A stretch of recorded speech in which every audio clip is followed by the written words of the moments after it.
Hey there. Hi. My name's Gordon. Nice to meet you.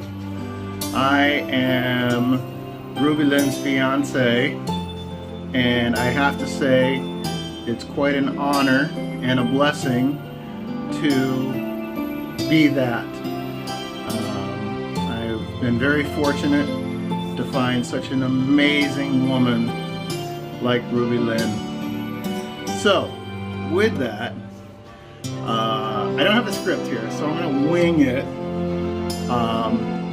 There's that gotta get rid of that I'll try not to do the ums. So, Ruby's been after me to do a short video about how we met. There it is again. So, hopefully her version of this will be much better. But I was at a point in my life where I was ready to meet someone again and to love again. And I joined Christian Filipino. And it was the best decision of my life, honestly. It was a very short period of time that I had the pleasure of meeting Ruby on this website and then getting a chance to know her more and more. And at the time she was busy working in the Singapore. So it certainly started off as a long distance relationship and still is. And the long distance relationship is hard, but we make time for each other each and every day, both morning and night. So that certainly helps a lot with being able to video call each and every day. I met her online, we started to chat, and there really felt like there was an instant connection with us that was so magical and fun. We laugh, smile. I can remember getting the drilled with a 1,000 questions. You know, it's almost like she sat down before we were going to talk and had this list of questions that she was going to ask me. So I was like, yes, okay, go ahead, fire away. So I get barraged with all these questions as she was trying to get to know me, the things that she wanted to know about me, and find out more about the man that I am and my morals.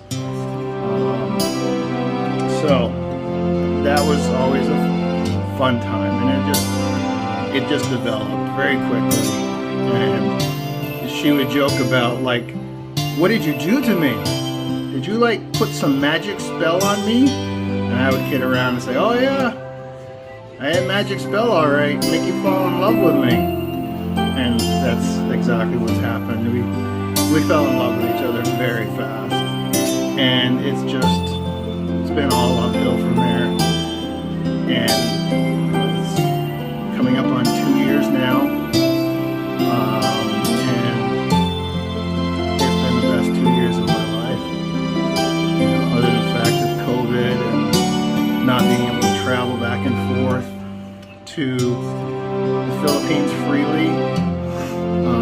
The last time I was there is almost a year ago, and I left in April of 2020, and I haven't been able to go back since. And then we sadly didn't see each other physically for 8 months until we had a trip to the Maldives at Christmas time this last year in 2020. So that was great to get together, and promise then we're not waiting another 8 months if I can't come back to the Philippines.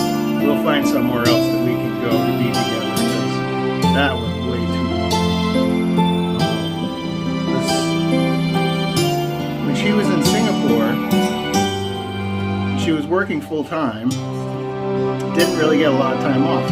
As a lot of you girls that still work as domestic helpers know, you get Sunday, you know, and that's about it.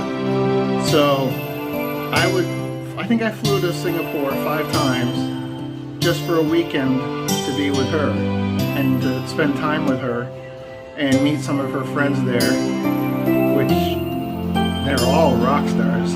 You ladies are great. Such a pleasure to meet you all. Can't wait for us to go back and visit with everyone there in Singapore. Such a great group of ladies there. So I went back and forth to Singapore about 5 times, and then I've been to the Philippines twice and spent a month each time. The first time we went back to her home province of Negros, and I got the pleasure of living the life that you kind of grew up in. And that was an experience, and meeting more of her family, and most importantly, her mother and father. And that's when her father is an interesting fellow, but I was scared of him. But I had to learn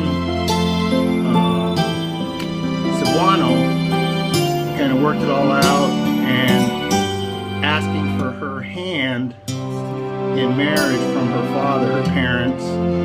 Oh, and then there was a couple sisters watching, and it was like the spotlight was on me, and everybody's watching. And they're all smirking as I'm trying in Cebuano to ask her parents for her hand in marriage. So thankfully, I did that, and we got it done, and they approved, and so that was great. So after we got back to Cebu, we were staying in Ayala, and found a nice restaurant, surprised her, and asked her to marry me. And again, when I asked her to marry me, I had this little sheet of like some things I wanted to say when I was down on one knee asking for her hand, and of course all that went out the window. I couldn't remember anything in that moment. And she's like, she's being shy and like, get up, get up, get up. I'm like, no, not until you say yes. She's like, yes, yes, yes. So then I stood back up, and then the restaurant there, they had a nice little cake that said congratulations, and it was a wonderful moment. But we're very much connected in a way that I've never felt connected with anyone else in all of my years. And you know, you go through life thinking, yes, you're in love, and you think that's the one and that's it, and then things happen. And then with Ruby, it was like, oh wow, it's like a whole nother level. And it's like, so this is what real love truly feels like. And it's just wonderful being involved with such an amazing woman who is just a beautiful person inside and out, and loves me for who I am, you know, and it's wonderful. She is the best thing that's ever happened to me. So, boys, stay away. She's mine. But you do have to work on it.